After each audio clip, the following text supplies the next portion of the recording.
Hi, Betsy. Hi, David.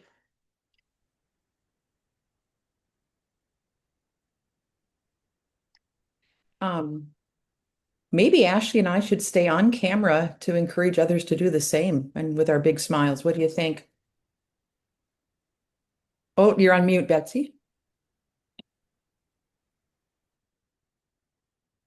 I think Betsy's still on mute, and as is David, Yeah, just FYI, the recording's already on. which is fine. Good, thanks for telling us.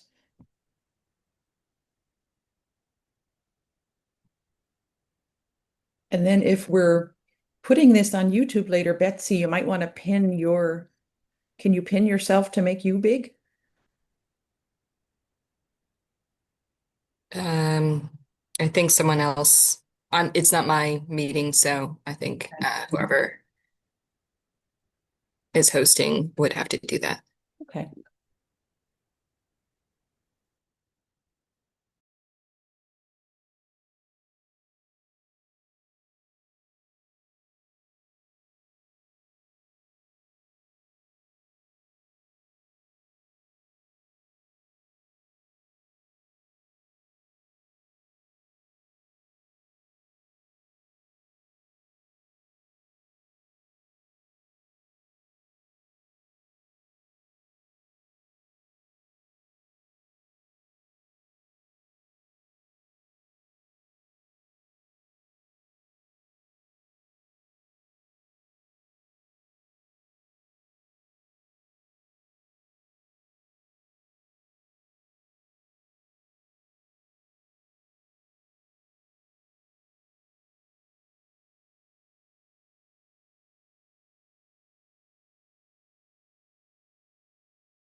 Hi, Frank.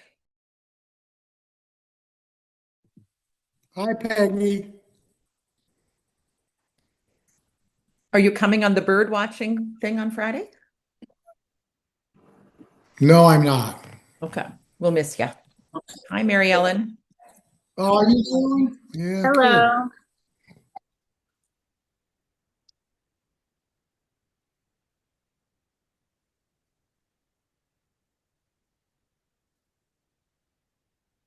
Mary Ellen, I don't think I've met you. Are you in DC? You have met me. I'm in Oh, Bethesda. okay. We Sorry met. about We that. we met down at maybe Nancy's goodbye party. Ah, yeah. Okay. Yes. Yep. Got it. So good morning to you. Good afternoon. Yeah, hi. I didn't get the Zoom link. I just had to email Ashley this morning. I got my ticket through Eventbrite. Yeah. I'm a Yeah, little I just wor- realized that, Mary Ellen, and I sent an email out to everyone because Okay, I thought if you, it was just me, it might not just be me. And I had gotten some of my EPA former colleagues who, left to sign up for this. I saw them at a memorial service for one of our former colleagues last week, and I got people to sign up, and I'm like, if it's me, it might be other people too. yeah, and I had to figure out where we posted it and then find the emails that registered, and then I got it. So I sent it out like literally 5 minutes ago. So Yeah, hopefully yeah. everyone should be good. No, but in a way, that's good because it's like, oh yeah, I signed up for this thing. So, but I was kind of waiting this morning to see if I'd get something, but then I started to, I'm not getting anything. Well, thank you for your email. You triggered me Okay. figuring it out. You saved us, Mary Ellen. Well, Thank you. I did those Eventbrite things. Yeah. So I've done them before, and so yeah. Anyway, I'm not very good on the technology though, so sometimes it's my end. Yeah, we have those challenges as well, and our other Ashley, who originally set this up, is in the process of moving to Japan right now. So, yeah, Goodness, where in Japan? I don't know actually. Okinawa. Her Oh, husband's in the okay. military. South Wow. of, south of there, I think it's something I hadn't heard of. I asked if it was Okinawa too, but I can find it. Yeah. So Well, Peggy, we after this call, maybe I want to catch up with you about something. Oh, fantastic. Okay. Great. Thank you. Good And I, afternoon. Good afternoon, everyone. I think we're going to probably get started here in about a minute. We'll wait another minute or two just in case we get some additional folks to join. And then I'll have just a few very brief introductory remarks and we'll get started. So thanks for joining us. hi, Lisa. Glad we found you. Always glad to see you.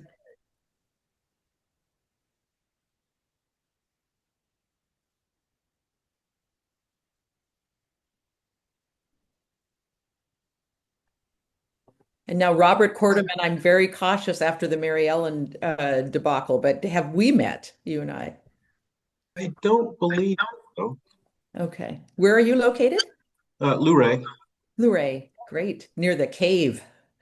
He's my neighbor, Ah, okay. and he's I'm also headed out. the new trash-free Shenandoah coordinator. Oh, thank you for Very that. happy to have Robert aboard. Yeah. Yeah.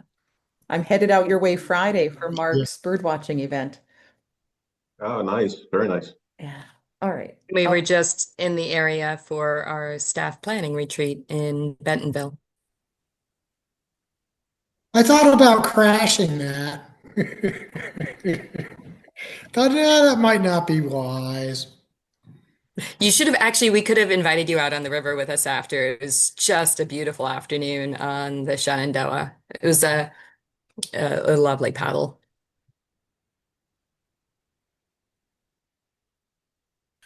Well, let's get started here. Thanks everyone for joining. Welcome to Water Wednesday. This is a regular program of Potomac Riverkeeper Network to help keep you informed about our work, some of the issues that we're working on, and what's going on in our watershed. And hopefully everyone's familiar with our organizational mission. Of course, we're focused on keeping the Potomac and Shenandoah and all the creeks and streams and waterways and wetlands that are part of its watershed clean and accessible for swimming and fishing and recreation, and also as sources of drinking water. Today, we are joined by our president, Betsy Nicholas, and we're going to keep this a pretty open discussion. I'm going to start first with posing a few canned questions to Betsy to field, and then I'll moderate a Q&A to follow. We can keep it pretty informal there. I should introduce myself for those of you I haven't met. My name is David Flores. I'm Senior Legal Counsel for Potomac Riverkeeper Network. Oh, mention your new position. Go ahead. Yeah, I'm Vice President now. Thank you for Potomac Riverkeeper Network, which is exciting. And so, yeah, the purpose of our Water Wednesday this month, of course, is to learn more about Betsy, particularly now she's assumed this role as president of Potomac Riverkeeper Network, and it's in its 25th year, which is also very exciting for all of us. Betsy, as some of you know, has dedicated her career over 25 years to environment and public interest advocacy, and comes to the role as president at Potomac Riverkeeper Network after serving in the role as vice president of programs and litigation at the network over the last several years. And before that, continuing to work in the Chesapeake space as the executive director of Waterkeepers Chesapeake. Betsy, my first question for you actually reaches back further in your career to when you worked early on with the Chattahoochee Riverkeeper, also as a litigator with DOJ. I'm curious if you could share more about that experience from your career, the early part of your career, if there were certain experiences skills you developed, issues that you worked in then that inform the way you work and today in your role as president, or that you see as be having important parallels to the work that we're doing today at Potomac Riverkeeper? Absolutely. So I started at Chattahoochee Riverkeeper back in 2003. So my history in the waterkeeper movement is very long. And it, I think, really helped define where I wanted to go in my career of having the ability to be the voice and provide a voice to the river and the communities that depend on it is really fulfilling. There's so much that happens on a daily basis to rivers, to the streams, to the communities that we need to stand up and protect. And I was there about 5.5 years and did leave there and go to the Department of Justice. I would say in large part because all of my favorite law school professors and so many people I had worked with had all been Justice Department trial attorneys at some point in their career. So it was sort of a niche out there that I felt like I had to explore. And the benefit of it was, and many of you probably know this, but there's specific training that you get to be a United States attorney or a Justice Department employee, trial attorney of any type, that is absolutely incredible experience in terms of developing cases, bringing them to trial, actually going through the full trial process. And I did have a almost 3-week federal court trial in Arkansas during the course of my time there that months of preparation and then depositions and all of those sorts of things. A lot of the work that we do in Potomac Riverkeeper, in Chattahoochee Riverkeeper, Waterkeepers Chesapeake, that waterkeeper world does involve legal work and using the existing laws, primarily the Clean Water Act or state delegated versions of the Clean Water Act to protect our waterways. In large part because those laws allowed for when the government fails to or is unable to do their job in enforcing the law, citizens as it's defined, but that could be a community member or community group, like a riverkeeper organization, can step in the place of that government agency and enforce the law. And the power that that provides when something is going wrong is so tremendously important to protecting our waterways, protecting our communities. And I think it's the most fulfilling part of our work to be able to be that voice for the river. But a bigger part of that is entering the legal process.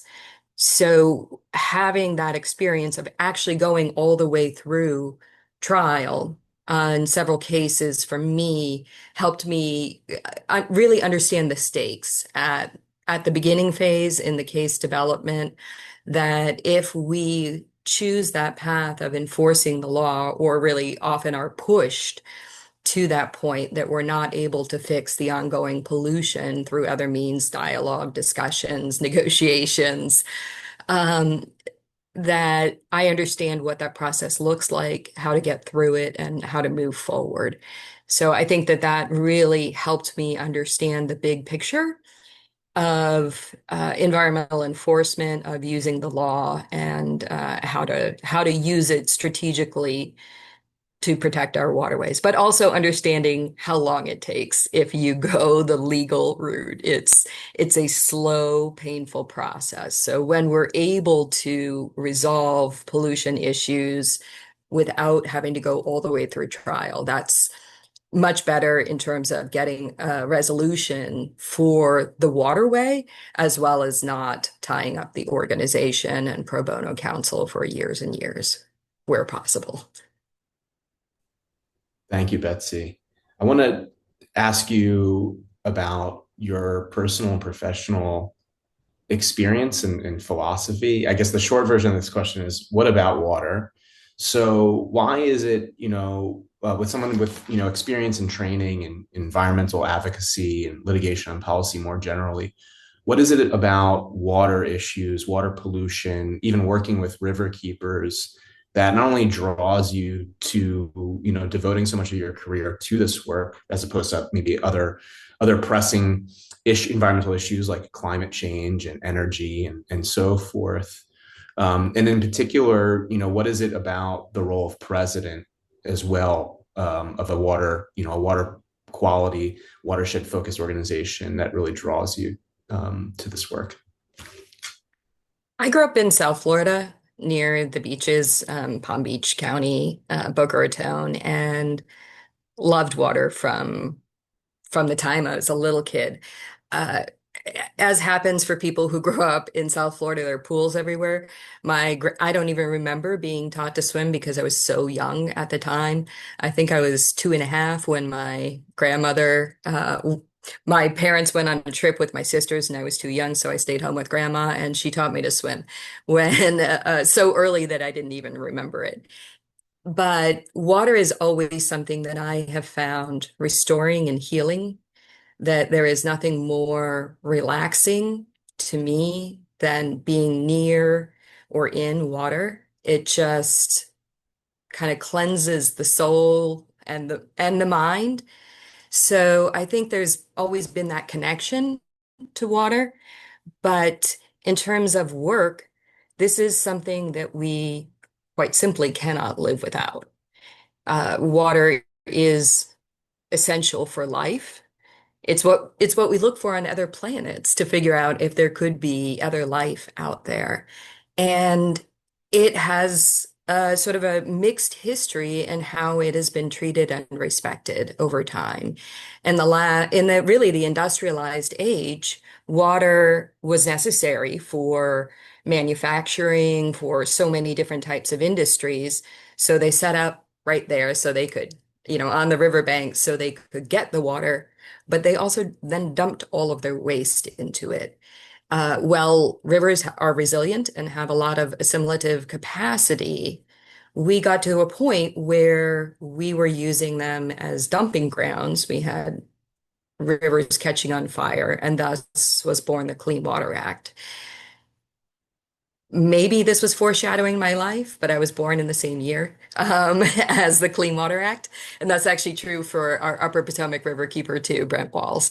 So we're both 1972 year of the Clean Water Act. And um, I do think that's more coincidence. But it's a big part of my belief system on the whole that it is essential in our society, in our communities, to respect our resources that we all depend on. And where one party pollutes the river and prevents everybody from using it, that is just wrong.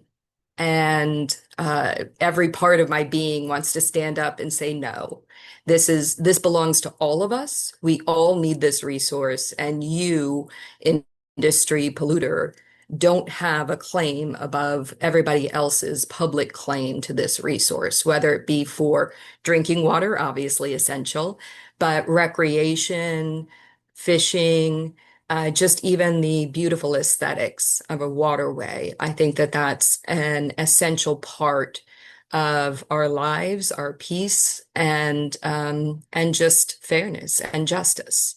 So becoming president of this organization gives me the opportunity to help shape our work, but my long history in riverkeeper, waterkeeper organizations is that the river keepers are the people who are out there day in and day out, know the river in a way that I probably never will because I spend a lot of time in an office.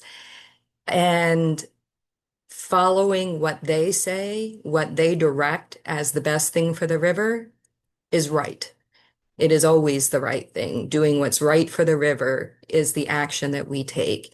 And I believe that we get there as an organization, as Potomac Riverkeeper Network, by supporting, assisting, enabling our river keepers to help lead our direction, our campaigns, and ensuring that everything we're doing is the right thing for the river.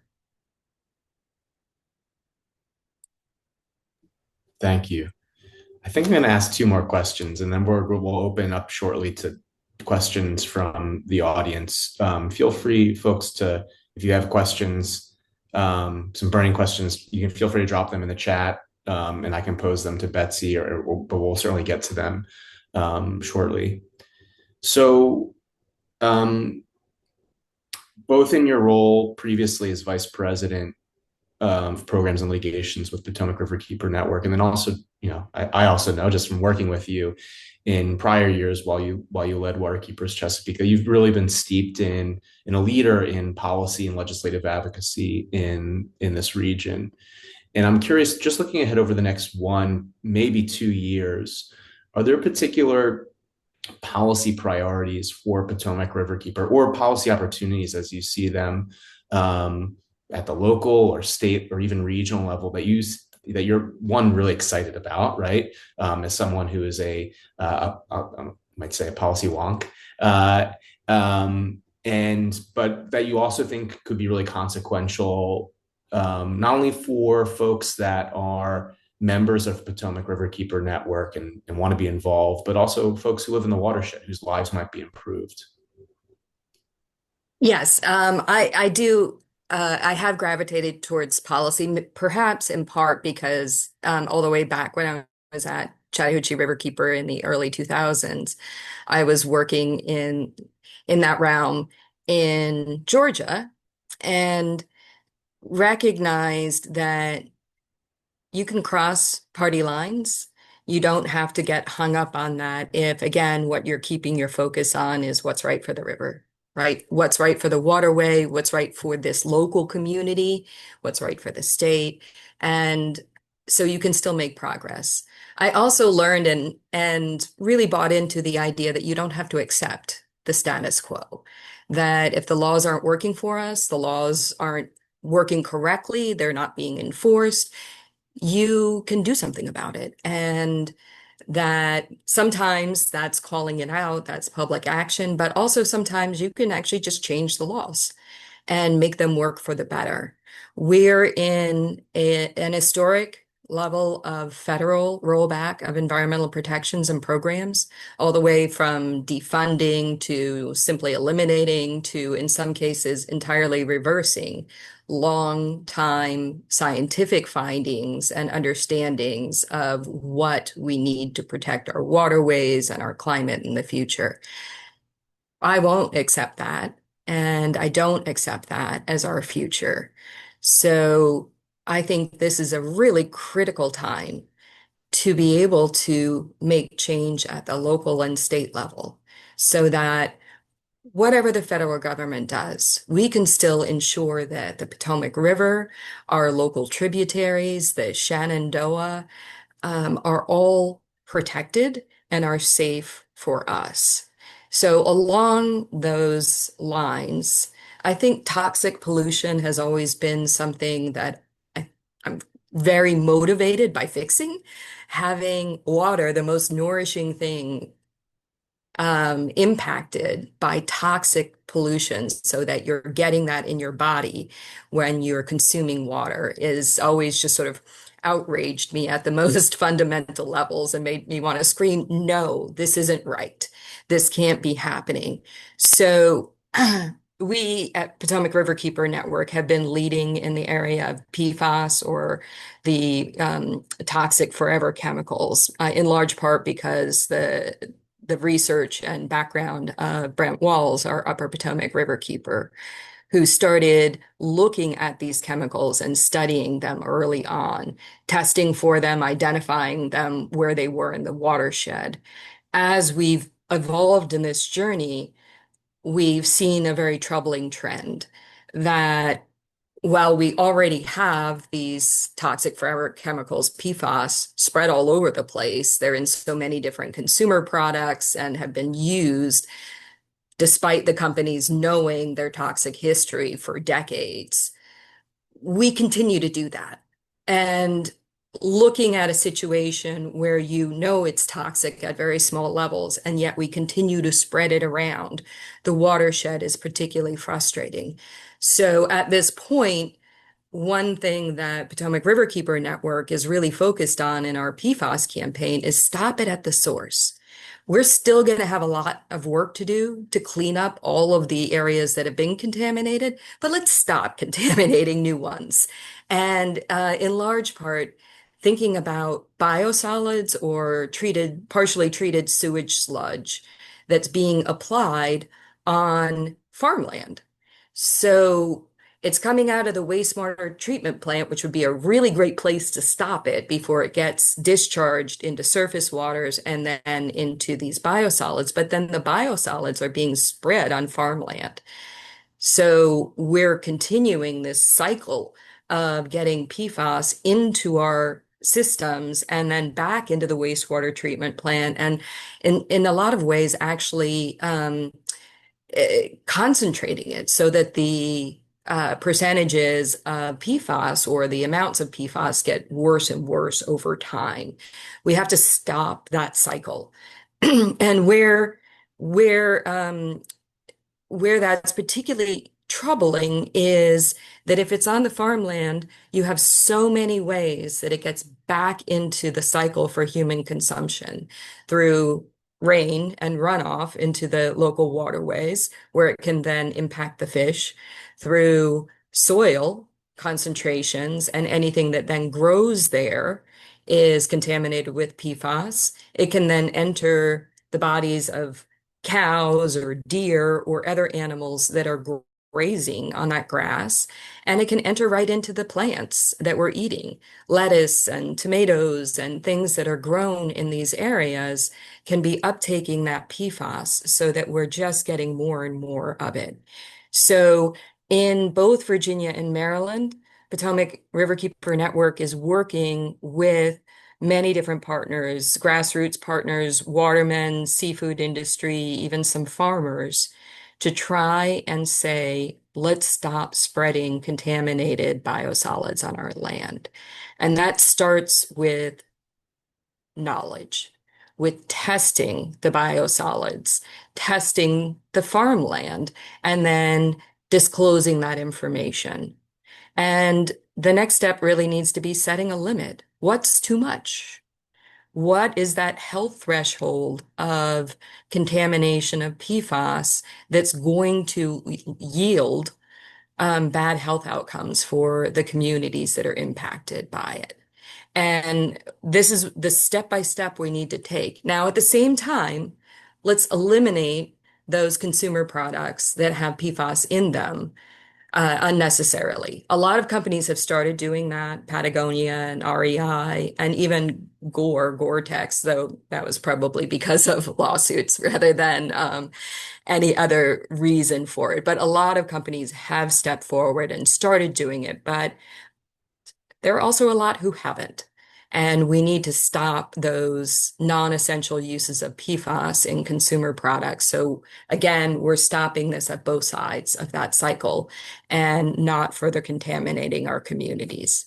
And I just have to add one more here because it's been a thorn in my side for a long time, but I think we're starting to make a little bit of local progress on coal ash, or the toxic chemicals and legacy of coal-fired power plants. It's heavy metals generally that are in there from burning coal that are the problem. If they're just sitting dry in a landfill, maybe not a big issue, but almost all of the sites where these coal ash byproducts are buried are in contact with groundwater. And as a result, these heavy metals, boron, arsenic, hexavalent chromium, deadly heavy metals when consumed by humans, are getting into the drinking water systems, largely of people on groundwater wells. So these are systems that aren't even tested by the government at any point in time, and most homeowners don't test their groundwater wells.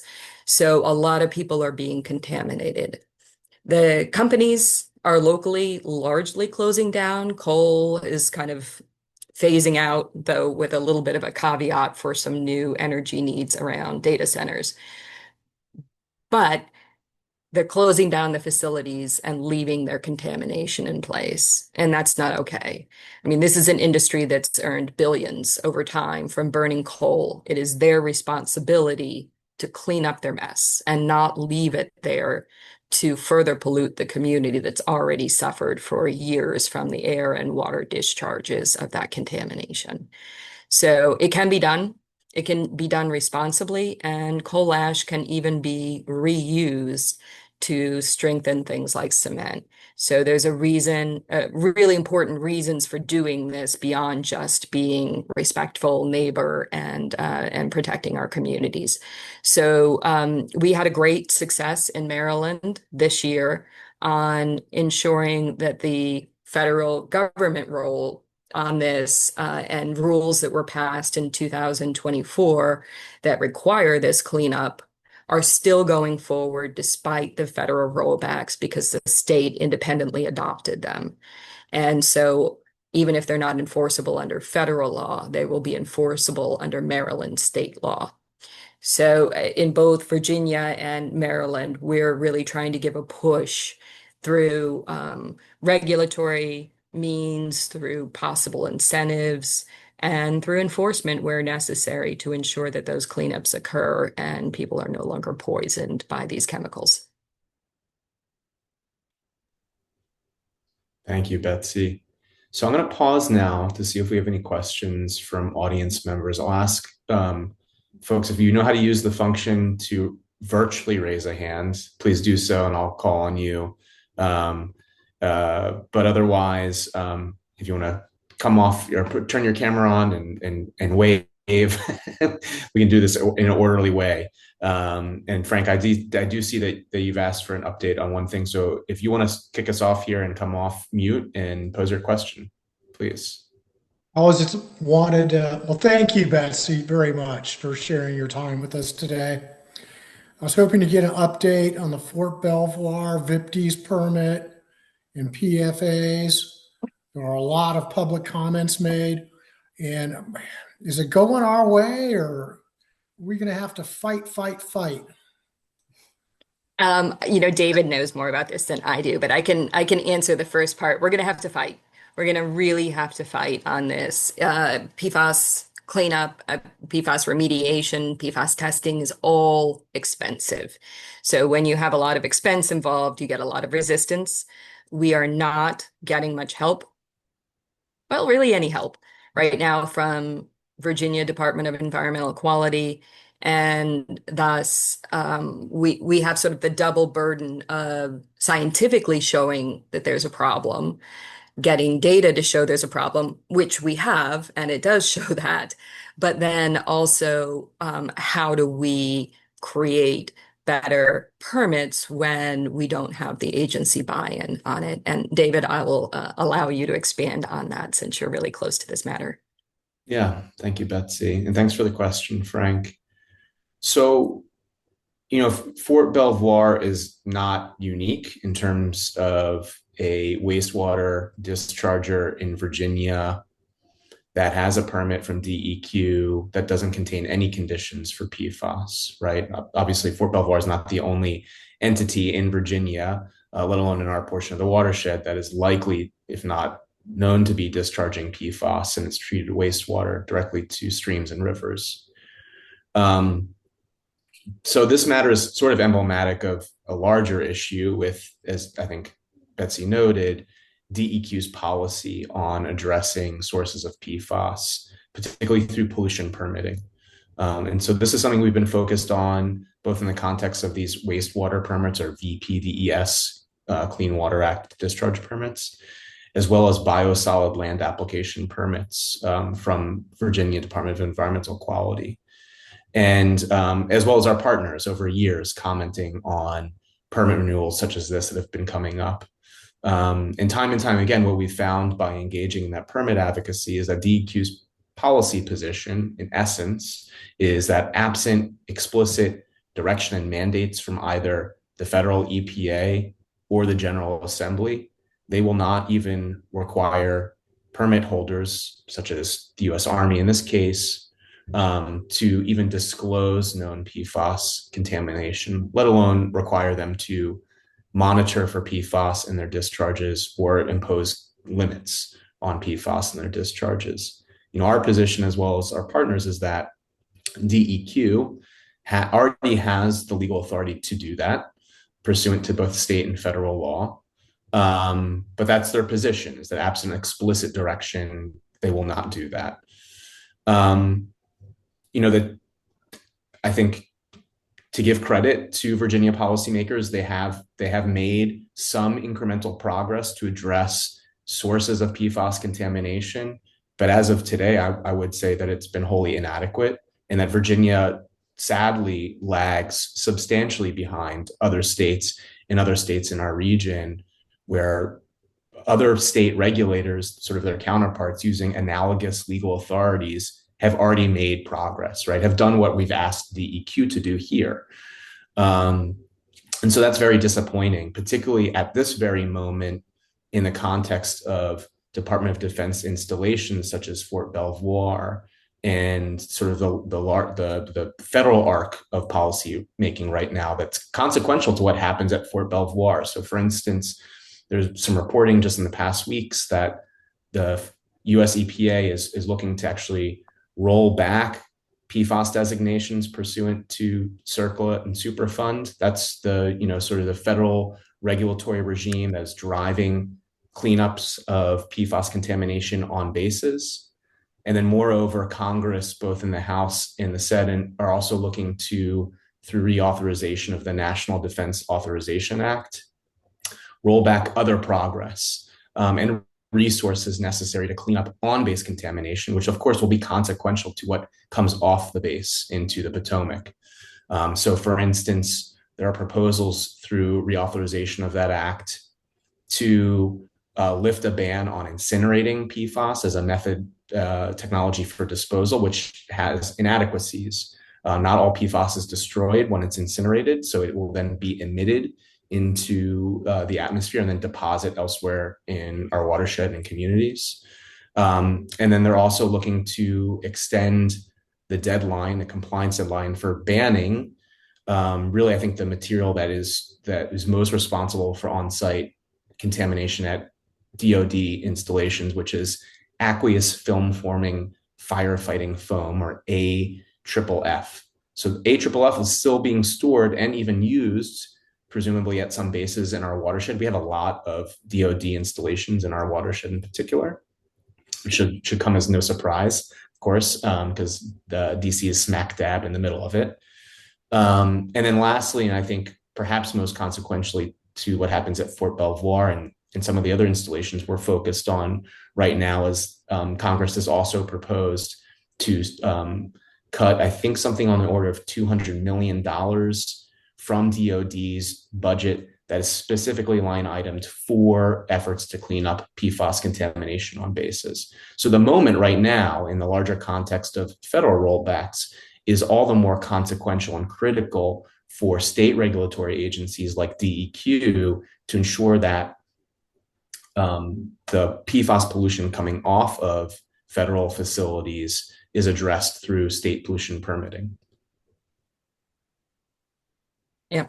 And I just want to add one thing to what David said, which is that DEQ says that absent an explicit, essentially order to do something about this, they're not going to. Well, that means that they need to be directed to do so. So I think that that's something that we could really push Virginia lawmakers, that that with DEQ actually communicating that, it's all the more important that we work on a legislative approach for this and give them that direction, that we need testing, disclosure, and work to combat these toxic chemicals getting into our waterways and fields. Yeah. Thank you so much. Thank you. Thank you, Frank. Any other questions? I saw Robert's hand up at some point. Okay, well, I think we got Deborah. Yeah, Actually, Robert, I think maybe you're first, and then we'll go to you, Deborah, okay? Thank you. Okay, can you hear me? Yeah. Okay, great. So, Betsy, first, nice to virtually meet you. You So, too. given your comments earlier about the current climate of rolling back many environmental protections, does that necessitate any change in PRKN's strategy or tactics? A little bit. Uh, I would say that most of our work has always been at state and local level. So that is still the playing field that we're focused on. We don't do a lot of federal work. One thing that we are doing a little bit right now is for partner groups who really do work at the federal level is maybe sharing local examples and stories with them so that when they're speaking to um, your Congress people from Virginia, that they can say, here's what's actually happening in your district, because we can see that on the ground, and that's why it's important. I mean, Fort Belvoir in Maryland, Joint Base Andrews, as David mentioned, we have tons of DoD installations throughout the entire watershed, so we can actually point to where it's specifically relevant. The other thing that is at play because of this is massive funding um, deficits for local governments, states. Here, he just mentioned defense facilities to do the actions that they normally do. A lot of the money for clean water programs that are run by the states, they usually get significant funding through the EPA to do that. When when that funding is withheld, as we're seeing right now, then the states are really under pressure to try and figure out how to take actions that aren't going to result in the consumers and residents having to foot even greater percentage of the bill for cleaning up messes that none of us were responsible for creating. So I think those are the main aspects, but fortunately, we do work mostly in our local communities and at the state level. So we're very prepared for that challenge. I think the other thing that we have to think about is that it's overwhelming, a lot of the changes that are going on, but that doesn't mean that we can't actually fix it at home. So sometimes it's almost like tune out the noise a little bit and focus on what we can get accomplished, because sometimes we can get really amazing things that are at our little home environment, whether it's the city, the county, or our state government that's helping us to get there and helping to protect us. Thank you. Excellent. Deborah, I think you were next. Please go ahead. Hey, I'm Deborah Kimmelman Black. I used to work at Waterkeepers Chesapeake. Mm, Betsy hired me, I don't know, a long time ago now. Yeah, yeah. It's good to see But you, Deborah. congratulations to Thank both you. Betsy and David. That's so exciting. You know, I know it's a really frustrating and hard time right now, but um, I've always admired the river keepers and how they take on tough issues, and I'm a big fan. So, Thank you. um, yeah, and it's really good to hear that you guys, what's going on, just to get the update of what's going on with PFAS and coal ash, because I was involved with that. So, um, yeah, I mean, what just one question I had, and then I also have like a couple of other thoughts and ideas. But the question is like, could you give a little update on what's going on in Maryland with that? And then I was just wondering, are you working at all on the farm bill? But probably not, I guess. Um, yeah. Yeah, so Maryland has been moving along a fair amount. We're hoping that we can use some of the energy that we've gotten in Maryland and bring that to Virginia. Um, just 2 years ago, we were working on some proposed legislation, and when Maryland Department of the Environment saw it, it would have required testing of the wastewater coming out of wastewater treatment plants as well as the biosolids coming out of the wastewater treatment plants for PFAS and sharing that information with the state. Maryland Department of the Environment said, hey, we wanted to do this. Um, can you not put in a bill on it? And the legislators agreed not to put forward that bill and allow MDE to lead that from the regulatory level. And they did. And they've been producing information that's really helpful in understanding the levels that are coming out. And one thing I can say trend wise of looking at the wastewater treatment plants that their levels are going down, which is great to see. And I think that that's aligned with Maryland's roadmap on PFAS, but also some legislation that's come through and pushed. But it's a combination of both regulatory and legislative measures to help those wastewater treatment plants identify those industrial dischargers of PFAS into their system and either say, well, you can't discharge into here anymore because you're putting all this PFAS in and we don't have the technology to get it out, or requiring them to pre-treat pre-treat that. So before it gets into the wastewater treatment plant, they could use reverse osmosis or one of those technologies that is available that is cost prohibitive at a wastewater treatment plant level, but perhaps applicable at an industrial level.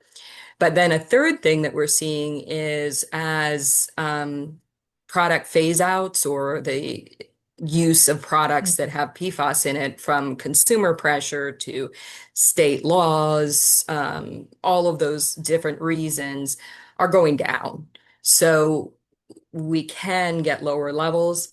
We see obviously some variations on that in places like Joint Base Andrews, the wastewater treatment plant that's there is getting runoff and wastewater from the base that's got high PFAS levels. So, we still have a lot of challenges out there. But what we're looking at in the upcoming 2026 legislative session in Maryland is a bill that would put a regulatory limit on biosolids that over X parts per billion, you can no longer land apply them, which would mean probably landfilling, but it could go other ways in the state of Maryland.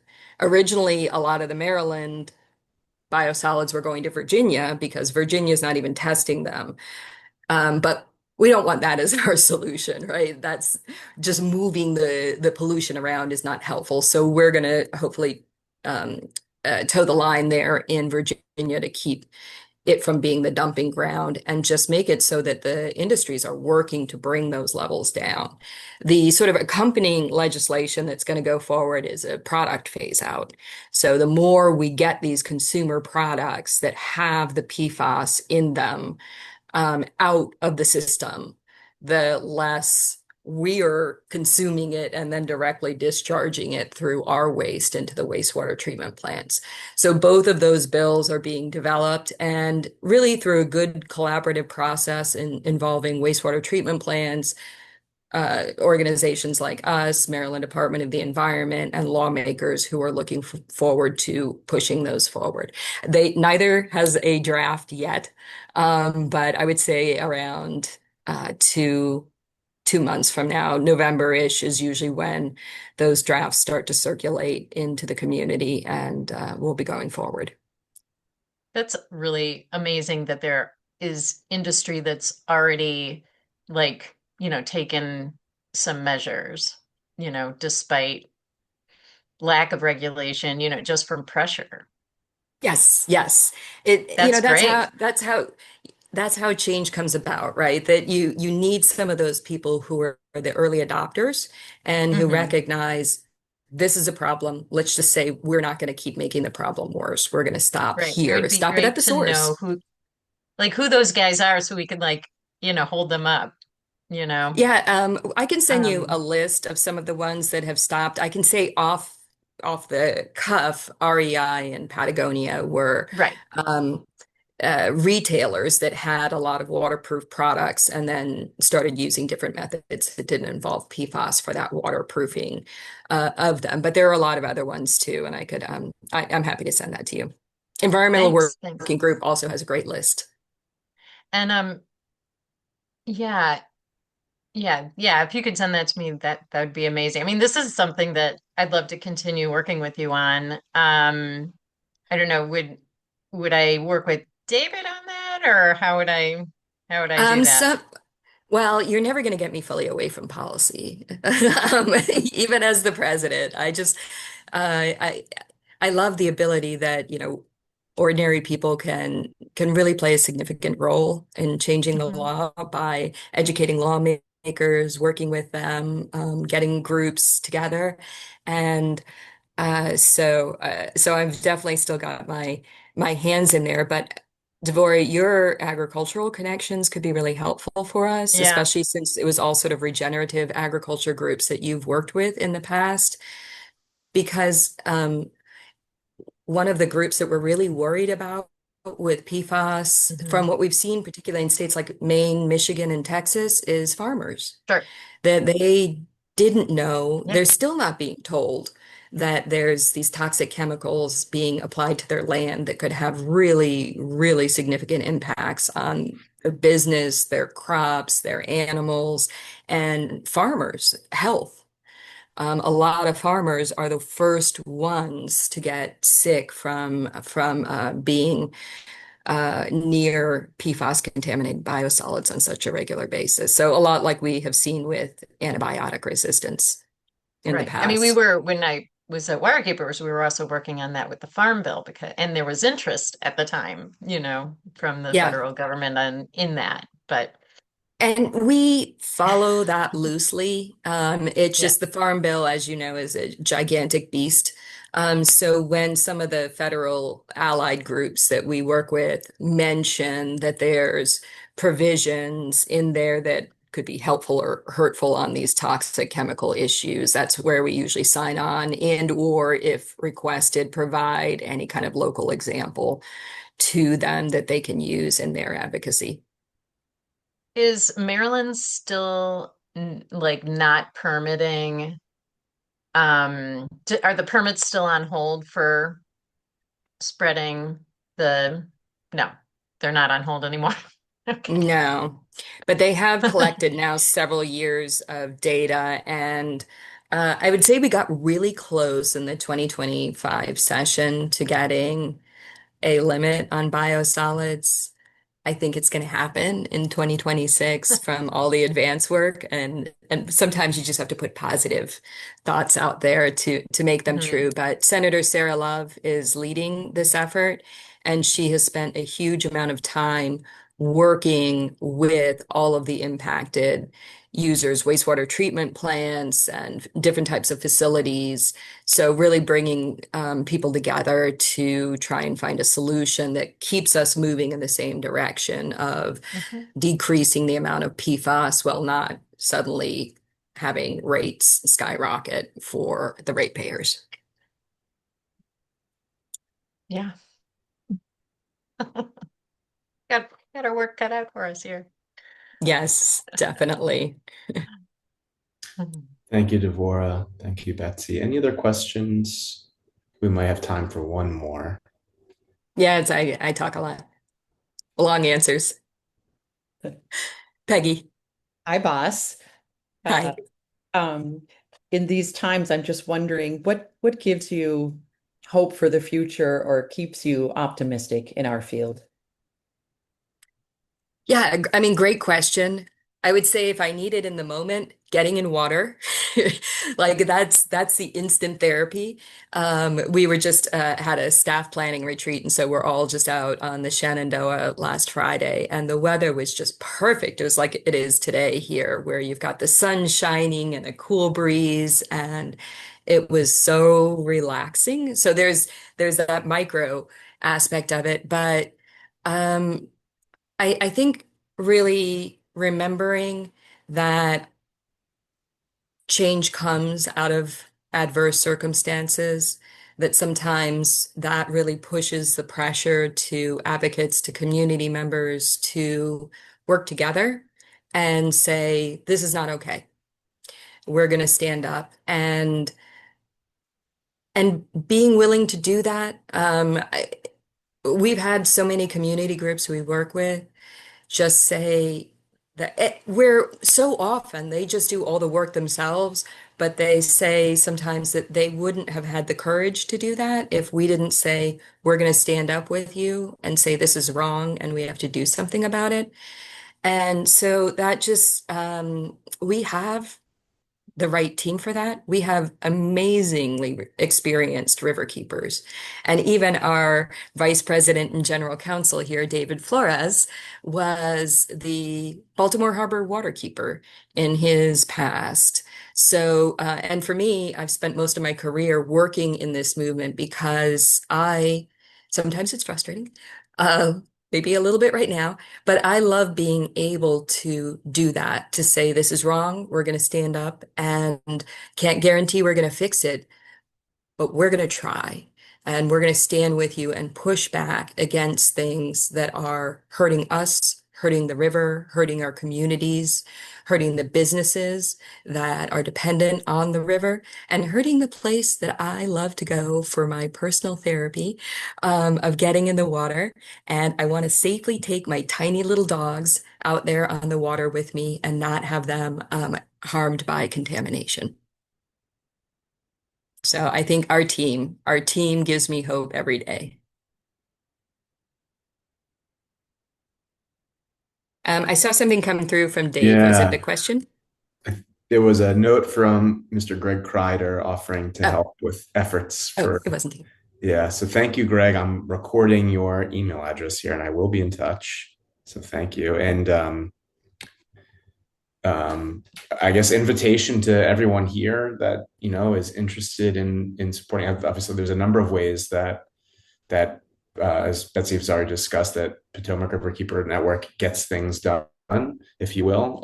Even, a number of ways just on the policy front. And certainly we welcome folks who are members, who are non-members, who maybe just see themselves as having a stake in some aspect of clean water and river protection in our watershed to get involved and be in contact with us to support our advocacy and other work. So don't hesitate to reach out to me or Betsy or any of our river keepers to inquire and offer assistance. Connections are really important and consequential. So thank you, Greg. And hearing directly from constituents, of course, is really powerful as well when it comes to legislative advocacy.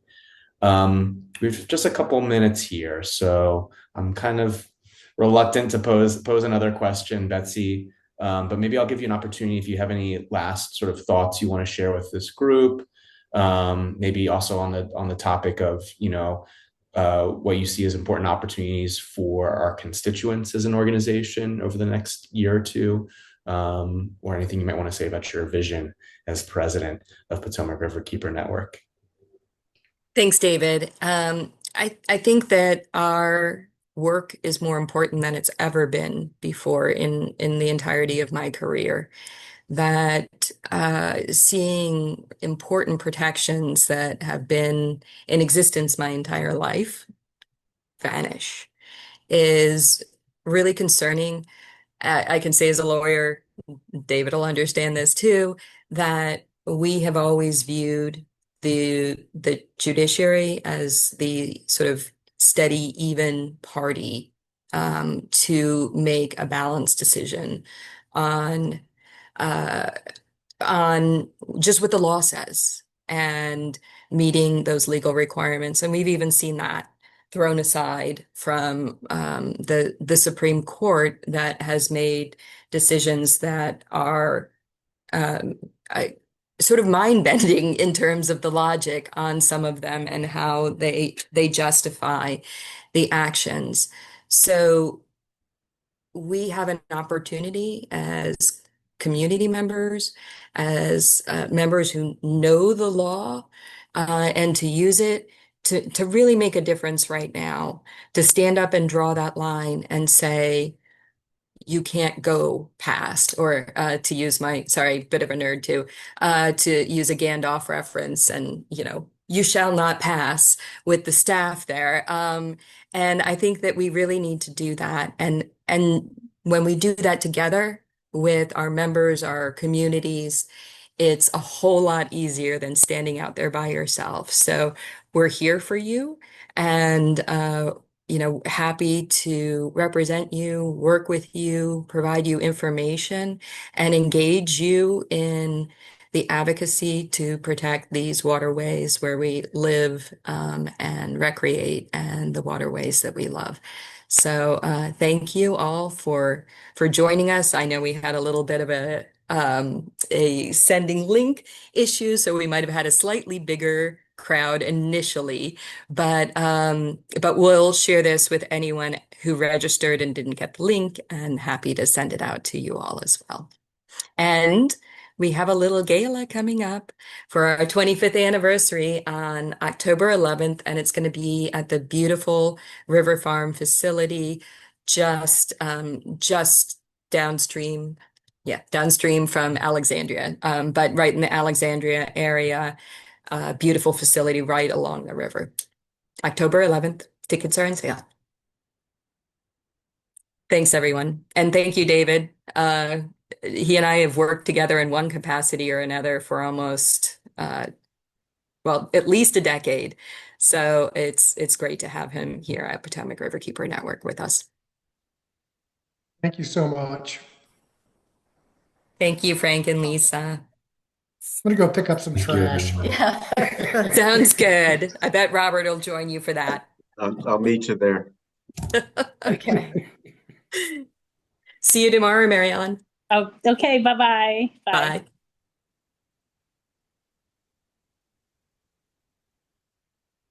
Oh, Does Robert know about the Olma Bridge?